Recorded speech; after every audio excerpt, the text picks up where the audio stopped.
It's time to begin our mission report. I do not bite, so if you want to get closer, you can. I am very loud, though, and there's nobody up there, too. I'm going to adjust that myself a little bit. I always feel like there's a lot of space between us here, but that's okay. I'm here today to talk to you about the mission work that you're doing in Italy. And I say you're doing because even though I live there, I could not live and work there without you. So this is your work. And I want you to feel like you are part of this work, and I want you to have ownership in this work. And I invite you to come over and see the work for yourself. It's not that hard to get people to come to Florence, Italy. It was very hard to get people to come to Pompeii, Micronesia, but Florence, Italy, people are, oh yeah, we'll go there. So you come on over and see the work for yourself. All right, let's see. I don't know, am I in the wrong spot for this or something? It is on. That's got it. Okay, so where are we? Here is a map of the world, obviously, and we are over there in Florence, Italy. Now, for those of you who do not know, Rebecca, Val, and I used to live way over here in Pompeii, Micronesia, and then as Mike said during the worship hour, we moved to Galway, Ireland over here, and the Irish government said, you can't stay, even though we had moved everything over there, and we were there for about 7 months, and they said, no, you can't stay. And I said, my name's Scott Patrick Shanahan. I should be allowed to stay in Galway, Ireland. And they said, no, that's not the way it works. So we moved to Florence, Italy, and Florence is where we do the majority of our work. However, we also work with cities right near Florence in Pistoia and Prato. We work, I preach in Prato every second Sunday, and in Pistoia every last Sunday of the month. There's small congregations in each of those cities. Florence probably has 20 members or so. Prato, a little bit more, maybe around 30. And Pistoia depends on the day, but they can be anywhere from 15 to 30, depending on the day.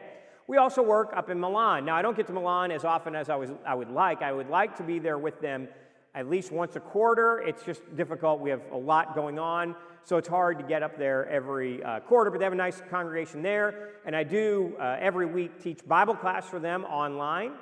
And we also work on occasion in Vicenza, which is over here. We try to get up there again about once a quarter, but that is not always possible. And then we go to Rome, probably once or twice a year, and to encourage the brethren there. Many, many years ago, Italy was probably the gold standard for European mission work because the work, right after World War II, the work was just exploding. It was growing. They had a Bible college there, and congregations were being planted. Well, in the meantime, many people have fallen away, many people have died, and now the churches are all dying. There's one congregation that I know of in Sicily that is really vibrant and growing. They actually have a preacher that they pay out of their collection. Nobody else in Italy does that. But we work with those congregations. Here's Rebecca, my wife, for those of you who have not met her, with Marina, one of her Bible students. Marina is actually Russian, but she lives in Florence. She's not married, but she has a partner there.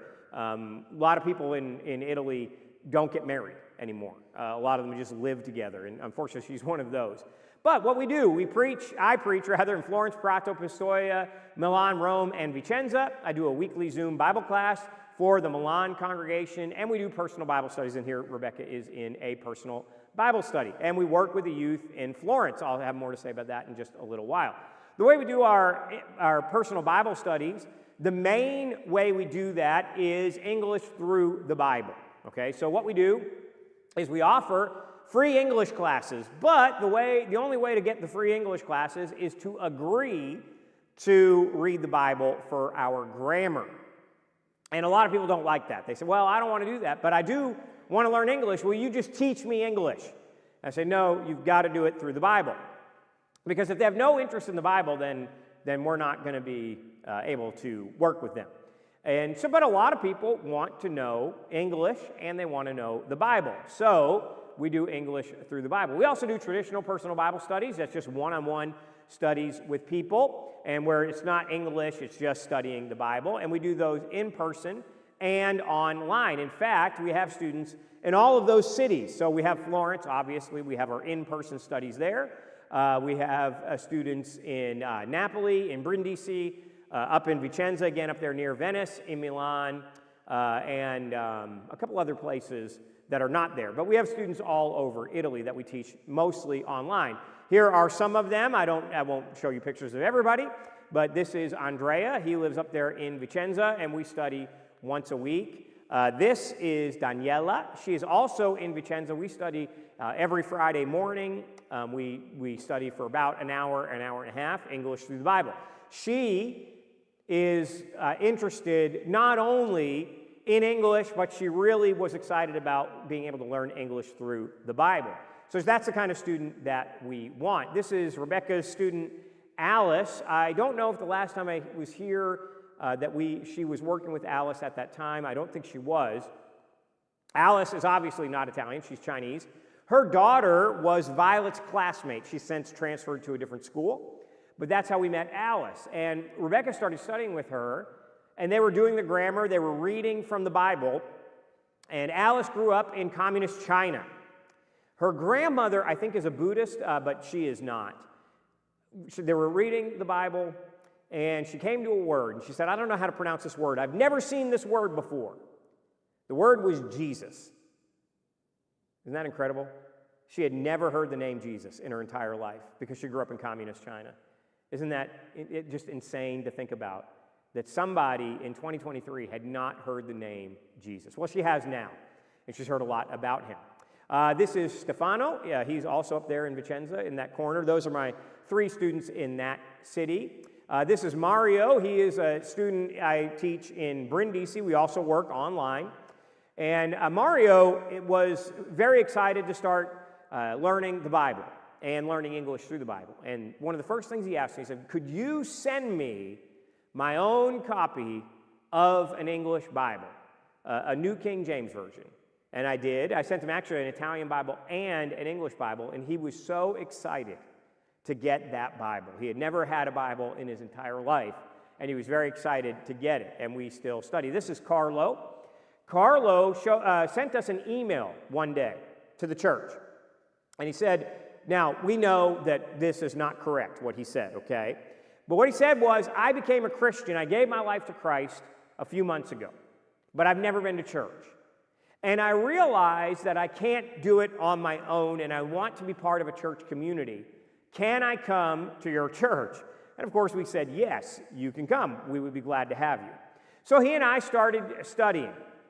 Unfortunately, last year he moved to a different city where it became basically impossible for us to study. Now, this is not an English through the Bible study. This is just a study.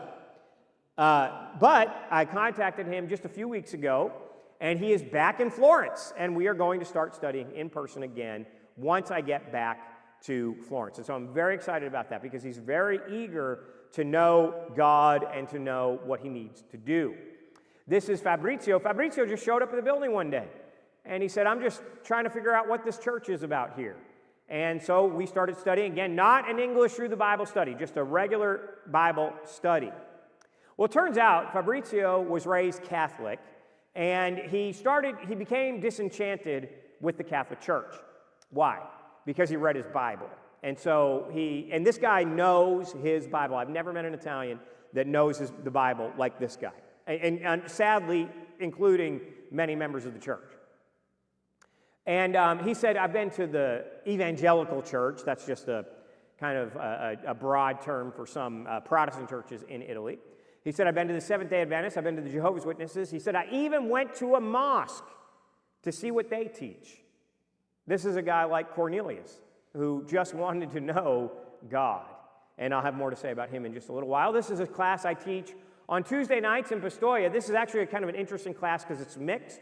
We have children and adults in the class, but we only have the children pictured here. At first, I wasn't sure if I wanted to do that and actually have children in the class. But then I remembered a story I read in the book Balance by Ira North. I read it when I was in preaching school, which is many, many years ago. And he told this story about these 2 city slickers. Now, you know, whenever there's 2 city slickers on the farm, they're idiots, okay? So he had this story about these 2 city slickers trying to get a cow into a barn. And they're pulling that cow, they're smacking the cow, they're trying to get the cow in the barn.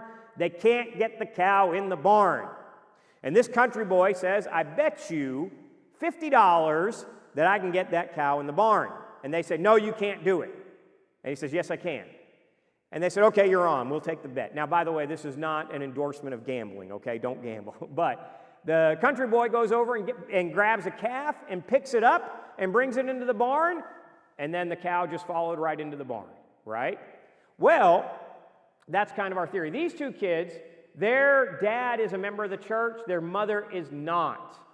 Her parents are not members of the church, and his parents are not members of the church. But guess what? Since we've had them in class, guess who started coming to church? Their parents. They come, and especially if we have a fellowship meal, they're always there for that. But we're trying to work with them and get them through their children. This past year, I'm very excited to announce this. I guess if you read our newsletter, you already know about it. But I've gotten confident enough in my Italian where now I can teach it at a beginner and intermediate level. I can't teach a really advanced level, but at a beginner and intermediate level, I can teach it. So I started doing an Italian through the Bible class. We have a lot of immigrants in Italy, especially from Africa and, strangely, from South America. In Florence, we have a huge concentration of Peruvians. I don't know how they ended up getting to Florence, Italy, but there's a very, very big group of them. Those people don't want to learn English. They need to learn Italian in order to work and in order to live in Italy. And so we started an Italian through the Bible program to work with them. One of the students is actually an American. His name is Caleb. He was really excited. I put an announcement out online saying we have this Italian through the Bible program. He said, this is exciting. I want to learn Italian through the Bible. And he was really excited. So we've started working together. This is Marisa. Her niece and nephew are some of my English through the Bible students. And she arrived in Italy a few months ago now. And her sister, the mother of the niece and nephew, told me, well, my sister's just arrived, my cousin rather, sorry, not her sister, her cousin, just arrived in Italy, and she doesn't know any Italian. Now, she knows Spanish, so she can get by with Spanish. You can kind of communicate with Italians if they talk slow enough, but she needs to learn Italian because you can't work with just speaking Spanish. And so I've started teaching her, and she's really excited about this class. She loves studying the Bible, and so do her niece and nephew. Now, their mother, her cousin, I guess that doesn't make them her niece and nephew, but they call each other that. That's the word they use in Italy. Her cousin is a member of the church, but she's fallen away. So again, now we have her children coming to church. Now her cousin's coming to church. And so we're trying, she has not come back yet, but we're hoping to get her back to the Lord through that. We also do World Bible School. I don't know if you're familiar with that program, but basically it's an online correspondence course. And we started that this past year. Now, one of the things that I'm trying to do, it's very difficult, they offer World Bible School in English, French, and Spanish. And so now I'm translating their materials into Italian. And we're going to try, basically what we do is you set up ads on Google and on social media, on the internet, and anybody who searches anything that has to do with religion gets an advertisement for the World Bible School correspondence course. Now, we don't have it available in Italian yet. We do have it in English. And I have students in everywhere that there's I'm colorblind. I don't know, is that blue? Is those blue, those little dots there? Everywhere there's a blue dot. That's where I have students through World Bible School. I also picked up a few in Ireland because we moved to Ireland and they kicked us out. There's basically no church in Ireland. I mean, there's a few very small ones. But in Galway, there's 3 members of the Church of Christ in a city of like 300,000 people. That's it. So I picked up the students there, hoping to continue that work and that ministry online. One of the things we do is that we try to build the kingdom by building relationships. One of the things, if you want this church to grow, one of the things you need to do is to be a people person. And you need to have relationships. And that's hard for some people, okay? But one of the things we're trying to do is to reach out to people. Many of these people have never come in contact with a member of the Lord's church, okay? Many of them have, I didn't, until I was 25, I had never heard of the Church of Christ. And in Italy, nobody's heard of the Church of Christ, basically. And so when they hear about us, they think we're a little bit strange, okay? So we try to build relationships and have them to our home and go to their homes and show them that we're just normal people. The only difference is that we worship God and that we serve Him. But we have fun, We spend time with people. We care about people. We love people. And so that's one thing that we try to do to build the kingdom. And we do that with the churches. This is the congregation in Florence. This is Giuseppe with two college students. So Harding University has a campus in Florence. And so every now and then the students will come, a couple times a quarter or a semester or whatever they go by, a few times. And it makes it seem like we have this huge congregation. And those are always the best days because the building is full. Well, that was one of these days. Well, that's Giuseppe right there. Giuseppe is one of my best friends in Italy. He's just a really kind man. He became a Christian at 79 years old. I think he's 84 now. And we've just become very good friends. He was the first person to help me to learn Italian when we moved there. He brought me under his wing. He got me my first Bible students. And he's just on fire for the Lord. I mean, imagine becoming a Christian at 79 and preaching. That's what he's done. And we've become very close with him. One of the things we've done with Florence. Now, I don't know if I've ever said this here before, but I'll repeat it if I have. If somebody were to tell me, Scott, the only job that you can get in ministry is to be a youth minister, then I would probably not be a minister anymore. I have never wanted to be a youth minister. That's never been appealing to me. Now, that's not to offend anybody who is a youth minister. That's never been appealing to me. But we have these 4 kids at the congregation, 4 older kids, we'll say teenagers to early 20s, at the congregation in Florence. And I noticed that nobody was doing anything with them. They would come to church with their parents, and 3 out of these 4 are Christians. The guy right there, John, he is not a Christian, but the rest are. They would come to church, and then that was it. So I said, well, I'm going to start once a month. I asked the congregation, once a month I said, I'm going to preach, and I'll preach a youth-oriented sermon, something more directed to our youth. And then after church, me and the kids will do something fun together, okay? So this was not after church, but one day we took them to they have a little amusement park not far from Florence, and we took them there.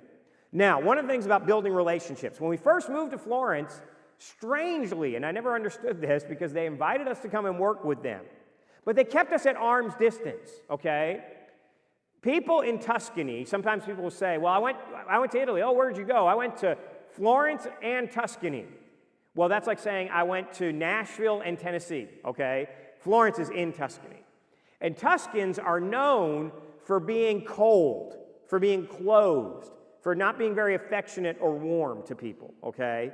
Well, Florentines are known to Tuscans as being cold. So they're like the coldest of the cold, okay? So they kept us at an arm's distance when we first got there. We thought it was very strange. They didn't really want me to preach that much. They were content for me to do Bible studies, but that was it. Well, little by little, building relationships. Now, I can basically, any Sunday, I can say, hey, I'm going to preach this next Sunday. And they'll say, okay, even though the men usually rotate. So I don't normally do that because I want the other men to preach. But if I feel compelled to preach a lesson or something like that, I can just say, hey, guys, I'm going to preach this Sunday. If nobody minds, they never mind. And then I said, I'm going to start working with the youth. And that really just blew them away. They were so happy that we started doing that. Rebecca and I, we took the kids bowling one Sunday. These kids, these are really, really good kids. They are terrible bowlers. Let me tell you something. I beat them, all 4 of them combined. I beat their score in one game. They're terrible, but they're good kids. And so we have fun together, and we have them over to our home. Food is very, very important to Italians, okay? It's important to us, and it's important to most cultures. But one of the ways you reach people is to share meals together, okay? So we have them to our home. We did a little Christmas party for them, and we invited some other people to come as well, some of the older members there and some people. We did a Christmas party. This was 2 years ago. Then we did it this year. We played Dirty Santa, I think is what it's called, or White Elephant. They have different names. They just got, at first they were so confused by this. They were like, what do you mean buy a gift? For who? And we said, no, just buy a gift. For who? No, it's just any gift under $10. For who? Okay. Buy a gift for yourself. Okay, that's finally how we explain. And then now they want to do it every year. And we've included some other kids. This is Daniel. He is a member at, his parents, his mother is a member at Prato. And so we invited them. We invited him to be part of the youth group now. So we've expanded it to other congregations. That is his brother, whose name is now escaping me. Giuseppe is his name, Joseph. And so he is not a member of the church, and neither is John. Daniela is. Her name is not Daniela, I'm sorry. Eleonora is a member of the church, but he is not. This couple, I have more to say about them in just a few minutes. But here we are. We had a Halloween party this year. This was also very confusing to them because they don't do Halloween. And so we said, we're going to have a costume contest. And Maurizio and Belinda, we invited them, and they dressed as themselves, which is because they didn't understand why we would wear costumes. Okay. Maurizio and Belinda are probably in their 30s. She is from Honduras, and he is from Prato. He's an Italian. They are really on fire for the Lord. They're young Christians, which we do not have a lot of in Italy. One of the things we're trying to do with them is set up a monthly dinner where we'll go to their house and we will invite friends to come, non-Christian friends. There's another couple other young couples that we can invite, and we'll invite non-Christian friends to come and have dinner with us. Now, we haven't been able to do that yet. We just can't get our schedules right, but we want to do that, and they want to do it. You know, I asked them, I said, well, what are some ideas that you have that we can grow the church? And Belinda said, what if we did a dinner and you did a devotional and people got exposed to the church that way? I said, well, that's a great idea. Let's do it. Now, we haven't done it yet, so please pray for that effort that we'll be able to do it. We were having a lot of fun with the kids. But then this year I said, you know what? We're having a lot of fun, but we're not doing a lot spiritual. We're not doing a lot of spiritual things. That's how you say it. So I said, we're going to do fun things and have a devotional, okay, once a month. And so this was our first time to do that, and we let the little kids come. So Violet's there and one of her little friends was there. And I talked to them on this occasion about how I noticed that there's no young people in the churches in Italy for all practical purposes, okay? We have a handful. Everybody's over 60, okay? Now, nothing wrong with being over 60. I'm getting closer and closer to that day myself, okay? But if you have a church that's only made up of people who are over 60 and those people are not reaching out to people, that church is going to die. So I asked them, I said, why aren't there any young people in the church? Now, I thought that they would say things like, well, it's boring. You know, it's boring. We don't like church. It's boring. We don't have instruments. It's not fun. The sermons are boring. That's the kind of thing I expected. Italy is a very secular country, okay? But for the most part, they're socialist, okay? And with socialism comes a lot of, what would you say, atheism, okay? So these kids, every day in school, they're bombarded with atheism. So I expected them to say something like that. We just don't believe it. That's not what they said. They said, you know what happens, Scott? They said, when we ask questions, you know, why do we do this? We're told, don't worry about it. Just do it. They said, we have questions. We want to know the truth. But nobody will tell us. I said, well, I'll tell you. So if you have questions, you ask me. And I'll be happy to answer those questions for you. And then they said, we also see a lot of people coming to church on Sunday saying they're Christians, but then Monday through Saturday, they're not. And they said, we don't like that. And a lot of kids have left the church because of that. I was shocked that they had that much insight. So please pray for these kids. It's hard. It's so hard for them. And they need your prayers, please. Again, just spending time with people there. Again, Rebecca and Alice, we go out with our students to eat. They took us out for sushi one night, her and her family, and I've gotten close to her husband. It's actually interesting because that night, Rebecca, so it was the three of us, Alice, her husband, and their two daughters, okay? They were speaking Mandarin to each other. We were speaking English to my family. We were speaking English to each other, and then we spoke Italian between the families. It was a really cool experience to have all that different languages flying around. One of the things that Rebecca does is she takes part in an annual ladies' retreat. Now, I'm going to tell you something about Rebecca. And it's okay, she would not mind me telling you this, okay, even though she's not here. Rebecca is an introvert. Now, that does not mean she's shy. A lot of people think if you're an introvert, you're shy. That's not what it means. It means she gets her energy by being alone, okay? So a lot of times, and I had to learn this as her husband, because I'm an extrovert. I get my energy by being around people, okay? She gets drained being around people. But they have this ladies' retreat where she has to go and she has to sleep in this kind of crummy room and use a kind of a dirty bathroom, and she don't like it. But you know what? She says, I can do it for the Lord, because these ladies, they need somebody to influence them. And they've let Rebecca influence them. They let her lead. She teaches Bible class. They have a weekly ladies class online, and she teaches it sometimes, not every week, but often.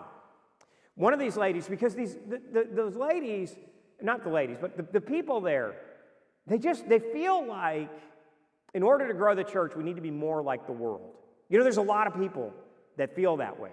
We need to be more appealing to the world. That's not the case. In the Bible, the Christians, when the church grew by 3,000 in one day and 5,000 just a few days later, and et cetera, et cetera, the church grew because it was different than the world. Well, some of these folks, they think, well, we need to be more like the world. So as I said, most couples in Italy now, they don't get married. They just live together out of wedlock, okay? And one of the ladies in one of the classes said, maybe that's okay now.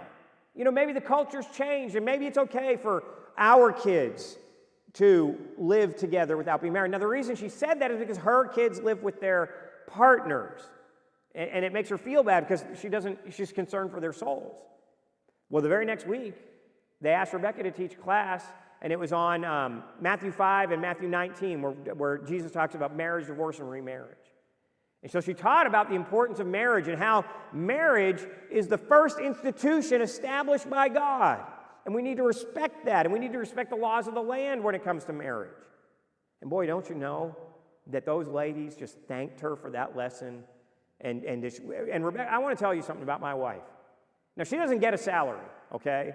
Unless you want to say she gets half of mine, which I suppose we could say that, or she could get all of mine. I don't know, you could say it either way, because we share everything. But she works just as hard as I do. One of the hardest working ladies I know, okay? But there she is at that retreat where she was actually able to lead these ladies. We also work, as I said, in Prato, and again, a big part of establishing relationships in Italy is eating together. There's Belinda and Maurizio. Again, we eat together every time I go and preach there. We have a meal together, and it's just a wonderful experience. We laugh and we talk the Bible. They usually will ask me questions about my sermon, which is so much fun. And I really feel like they've grown as a result of the work that you're doing. They have this pizza oven in their house, and I'm going to tell you something. They invited us over one night, y'all. Whew, man, if you come, I will bring you to their house, and you will eat the best pizza you've ever eaten in your life. But we had so much fun that night. This was like the most Italian experience of my life. And there were non-Christians there. Non-Christians. Sylvia's a Christian. Her husband, Giovanni, at the time of this picture, was not a Christian, and he is now. Why? Because he spent time with Christians, and we built relationships, and we showed him he could trust us. He had been burned by a church one time. He'd been really taken advantage of by a church, and he said he would never go back. Well, now he's a member of the church, the Lord's church. We're so happy about that. The Pistoia, we work with them, and again, we share meals together. They always want to feed us. They always want to feed poor Violet, and she doesn't eat that much, and they're always like, eat. Well, you need to go to the doctor. You don't eat. But she does it, and she smiles, and she's a big part of that work, especially with the kids. Like, we've taught Violet to dress modestly, okay? I know not everybody has done that, but when she goes swimming with her little friends from school, she wears like almost like a bodysuit type thing, covers her from here to here, okay? And she's not embarrassed by that. Why? Because she knows she's being raised in the church. Now, she's not a Christian, she knows that, but she's being raised in a Christian home, and she wants to influence these kids. Here we are at Milan, building relationships again. We've made a lot of progress with this group by teaching them that Tuesday night class, and there we were teaching Matthew 24. I was teaching Matthew 24 about the second coming of Jesus. And I teach them every week. We have anywhere from sometimes it's as low as 4, sometimes it's as many as 15 in that class. But again, we go there and we spend time with them in meals. And the Milano congregation is very mixed. They have Italians, Filipinos, Africans, and when a Filipino auntie tells you you're going to eat dessert, even if you don't want it, you wind up eating it. I learned that one day there. There I am preaching in Milan. Oh, I'm wearing the same jacket I am now. This is Justina. Justina contacted the church in Milan. She said, you know, I've been worshiping with a Church of Christ. She's Nigerian, but she lives near Milan. She says, I've been worshiping with the Church of Christ online, and I have questions. And so they asked me, because she speaks English, they asked me to study with her. I did, and because of the work you're doing, Justina is now a Christian, and a faithful Christian. That's because of you and the work you're doing in Italy. I mentioned Fabrizio earlier. He just showed up at the building one day. Said, I want to know what this church is about. So we started studying. And we studied, and we studied. And every question he had, he said, I really like this church because every time I have a question, you just answer me from the Bible. I remember we were reading the qualifications for bishops, which says a bishop must be blameless, the husband of one wife. Now remember, he's Catholic, and he just started laughing. He said, how do we get away with that? Just ignoring that verse, you know? And we studied probably for about 8 months every week. And Fabrizio is just a great guy, and now he's your brother in Christ. And notice in this picture that not only was Fabrizio's soul saved, so were his souls, the soles of his feet. For some reason, he wore shoes in the baptistry. I don't know why. I guess he didn't want to get his feet wet. Italians have some really strange ideas about like having a wet head or wet feet. But he's your brother in Christ now. Why? Because of the work that you are doing. Now, as a missionary, one of my weaknesses is getting good pictures, okay? I'm terrible at getting pictures. Some missionaries, they just get these great pictures of themselves on Bible studies and stuff. I'm always embarrassed to ask for pictures. That's Sylvia. She is a member of the church. This is Gianni and his wife Tiziana. They were invited to the Pistoia congregation, a year ago or so. I think they had been Episcopalian, and they became pretty disenchanted with the Episcopalian church. They thought they saw a lot of hypocrisy in it. So they started attending the Pistoia church. A week before we arrived in America, I was in Pistoia, and I preached a lesson on baptism. Afterwards, they came up to me and said, we need to study this more. They've never been baptized. And I remember in the conversation, she said, well, all you have to do is believe. Baptism comes later. And he said, no, that's not what we just read. And she said, yeah, you're right. Now, they haven't done it yet. Please keep them in your prayers, because they will be a great asset for that congregation in Pistoia. They have young kids or a young kid. And they come every week, even though they're not members of the church. One of the things, if you ever study with somebody, if you're studying the Bible with somebody and they won't come to church, okay, you invite them to come to church and they don't come, they probably won't ever become a Christian. And if they do, they probably won't ever become a very faithful Christian. That's just my experience. That's not true 100% of the time. But if you're studying with somebody and you invite them to church and they start coming even before they're a Christian, you probably have a good convert on your hands, one that will grow. One of the things I'm excited about, and we'll wrap this up here in just a minute, Bible class usually goes to 11 or 10 after 11, something like that. Is there a bell or something? Was that about a minute left? 5-minute warning. You'll hear a bell, 5 minutes. Okay. Have we already heard it? I was talking too loud. I didn't hear it. Okay. That's okay, because this is the last slide, I think. No, it's not. But it's the last thing we're going to talk about. One of the things what's that? Did the other one ring? Because I was talking about the bells, so I wasted time. Let me just get through this really quickly, then I'll let you go. I talked to an American guy who speaks Italian about helping me start a Italian online Bible college. And he said, well, have you ever talked to Giorgio in Catania, in Sicily? And I said, no. He said, well, because he's trying to start an online Bible college. Why would you work separately when you could work together? So Giorgio and I have now started an online Bible college. Now, it hasn't really gotten off the ground, and we don't have a lot of students. We use it as an outreach method and as a way to encourage and equip the brethren in Italy. Okay, but that's the plan. And it's just getting off the ground now. That's it. Thank you so much for your attention. This is how you get in touch with us. If you don't get our newsletter, you're missing out. Please take a picture of that or write it down or do whatever you want, and I will make sure you get our newsletter, okay? If you want to contribute to the work, we need one-time funds. We always need one-time funds when we take these trips because these trips to report are very expensive. So if you want to contribute to that, you can either at that address or online at margaretstreetchurchofchrist.org. Thank you so much for your attention. Grazie per vostra attenzione stamattina. And I'm so thankful to be here with you this morning.